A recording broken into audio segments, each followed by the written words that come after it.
قافين كي يقال لما فا دوران دور سيفة تشاء فيديو إني حسيتك كم رمته نمني ويشير نتقولي هدو كمالي قرانا نهات ilmina mati rabbi maal fi jette jechuun keessan hin oolamu nan dhaggeeffadha asirratti hawaasa kiyyaa ani isiniin hogganama isiniin na deeggara bakka US walirraan dhaynu maalii fi garaas nyaattee jechuun keessan hin oolamu gabaabseetuma isinitti onime fatisha akka fatishaatitti anamma fakkeenyaaf isinitti himaa jira malee fatisha irraa hin dubbachuu warabaadeeti ani fatisha فيديو تنا ورابا شير تنا ولا وراباتي شير ولا فتشت فتشان بيتني لبية تشير ناقوتا جو إني لايف رجرات اللي شير نات تقول هادوفو لايف رجرا إني سو غبابسي ما نسين قلتو ما شكرا gabaabsee maal isiniin jechuu barbaade Oromoo kutaa kudha takka Arsiin jenne Harargeen jenne hundi keessa warinatti artan rabbiif jecha rabbii yaa laa ilaaha illallah muhammadu rasuulullah waliin nuu kanneessaniif jecha rabbii Oromoo tokko nu godhee dhiiga tokko nu godhee islaamummaa takka nu godhee rabbiin walitti nu fide saniif jecha afoonillee isiniin jedhee jiran warra na miidhallee Jalibsa, thank you so much. Warra natti gaddelle, warra natti duulelle, warra na cinaa dhaabbatelle. Rabbiif jecha afoonillee isiniin jedhee jira. Thank you so much galatummaa. Hunda keessa eenyu akkanaa yaadu, eenyu akkanatti yaadu, eenyu akkanaaf gammadu, eenyu akkanaaf gaddu baree jira waan ta'eef hundi keessan warroottan na arrabsitanilleen, warroottan na faarsitanilleen wallaahi laaziim rabbiif jecha afoonillee. Fatisha maal siin jechuu barbaade fiidiyoo tana shirnaatti godhaa fatishatti qarallee fati anaaf fide namni walitti nu finne rabbiitu walitti nu fide rabbii waliin nu fide hanganallee wajjin teessan nuun jedhe adda baatanillee nuun jedhe ilmi namaa hin dogongora afaan namaa si dogongorsiisa karallaa illee si meeysa bakka hin taanillee si oofa ani akka nama takkaatittis gaafa sammuuti gaammare heddu baay'ee ulfaataadha. Afaan namaa amaana si godha islaama si godha amantillee si jijjiirasiisa. Soo gabaabseetuma maal siin jechuu barbaade Fatisha sabboontu thank you so much Fatisha arraas boruus si jaaladha si kabaj wajjin jirra.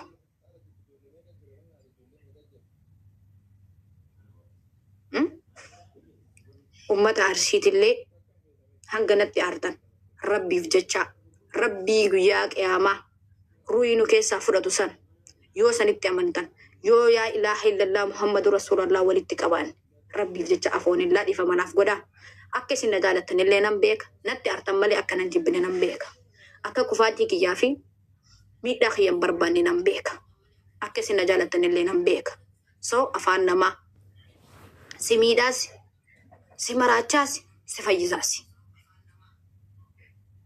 hedduu isin jaaladha hedduun isin kabaja bika guddoo isiniif qaba ani garaan kiyya keessi qulqulluudha ilmuma namaa na dogongorsiise ilmi namaa hin dogongora rabbiif jecha afoonillee dhiifamanaaf godhaa hundi keessan Arsiin jenne Harargeen jenne Narratti dawalina tokko narratti dawalina sabboona thank you so much kuni yaada sammuu kiyyaati hundi narratti dawalina tokko narratti dawalina nama takkan dhaga'u sabboona thank you so much biiftuu yee thank you so much ani hedduu isin jaaladha hedduu isin kabaja saba bal'aan hordofu aboona dhiisaa please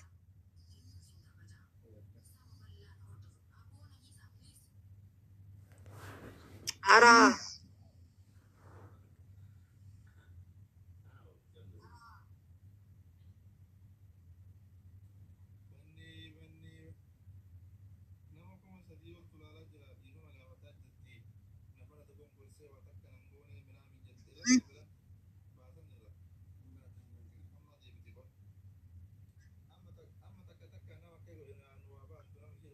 hedduu isin jaaladha, hedduu isin kabaja.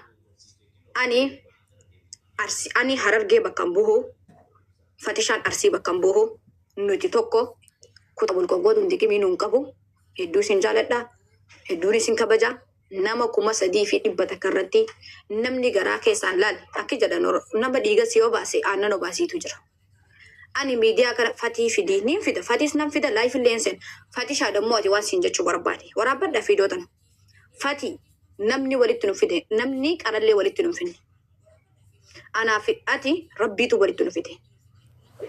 Rabbiif jecha akkuma arras borus arafaat obboleetiiti jette sanitti taaptaabii godha gaayis naqabaa jira shabakaani. Shabakaan naqabaa jira taaptaabii godha sheerii walii godha. Rabbiif jecha qarqaaree namaaf hin qarqaarree jette. Soo jecha kan kee tokko keessatti waan dhagee qaba. Sanillee keessaa sitti himuu danda'a. Shukran. Si hubachiisuu danda'a. Sanumaafuu walii galatti ijoollee teenya Arsiin tanatti aartan. Rabbii jecha isin jaaladha hin beektan. Afaanuma namaan nagara galche malee hedduu isin jaaladha hin beektan. Hedduun isin kabaja. Ilmi namaa nama dogongorsiisa. Nama maraattu si godha. Fayyaa si godha. Amantiin si jijjiirsiisa. Garuu hedduun isin jaaladha. Hedduun isin kabaja. Ilmi namaa hin dogongora. Dogongora keessan dammoo ofitti beekee jira. Nama jechuun akkamii beektaa? Nama badii ofiisaa san fitti hin beekne. Nama badii isaa san osoo fitti hin beekne deemee si fakkorsanii si aarsa malee namni tokko gaafa balleessa jedhee rabbiinu namaaf araarama. Ilma namaa dhiisi. Gaafa namni tokko badii ofii fitti fudhatee balleessa jedhee taangisi sobbona. Ilmi namaa dhiisi. Rabbiinuu badii san siif irra taraa jecha. Dammoo awwaan isiniin jechuu barbaade. Warri natti gammaddan. Amma ammaa tanaa warri na jala deemtanii kufaltan. Wallahi dilii narraa dhiqattan. Dilii tokkicha narraa dhiqattanan. Ani akka rabbiin kee na uumetti jira. Nama 2,100 jirtan. Meena dhaggeeffadha. Sagalee teenallee waraabbadha. Wallahi la'azim lubbiyyeen takkanaa namni jettan dilii narraa dhiqattan. Ijoolleen teenya ta Harargeetillee waan isiniin jechuu barbaade. Hundi keessanuu galatooma. Warri naas qeeyxan, warri naafis dubbattan mal na biraa qabdanan. Galata na biraa qabdan. Maaliif rabbiif jechaan isiniif dhiise? Waa hunda rabbiif jechaa yoo irra tarte bareedaadha. So ani Fatishaa Arraas Baruus nin jaaladha, nin kabaja, bikka guddoon isaaf qaba. Ilmi namaa si dogongorsiisa faamiliitii wanni isinaaf hubachuu qabdan. Akka ati fakkaanne hunda si godhuu danda'a. Waan ati firraaneen hunda si godhuu danda'a. So wanti irra dhufee hawaasa dila kanarratti walitti qabaa isiniin jedhee dubbadhe kana yoon balleesse balleessanaan jedha. Mee warri dhuguma isaa san duraanillee rabbumaaf jecha miidiyaa kana rabbumaatu walitti dhufeete malee waa waliin beeyne Oromooti. Rabbiif jecha lubbiyyeeti tiyya sii fixadhee jira. Warri jettan lakkoofsa qabarreessa. Lakki siin fixannee warri jettan dammoo wanni balleessaa bira tarin jiru. Badii tiyya ofitti fudhachuun waan guddaadha. Badii tiyya ofitti fudhadhee hawaasa kana duratti bahee ijoollee teenya ta Arsii isin jaaladha. Dogongoraa tunna godhe dhiifama naaf godha isiniin jechuun kiyya. Hawaasa nama 2,400 irratti isiniin jechuun kiyya.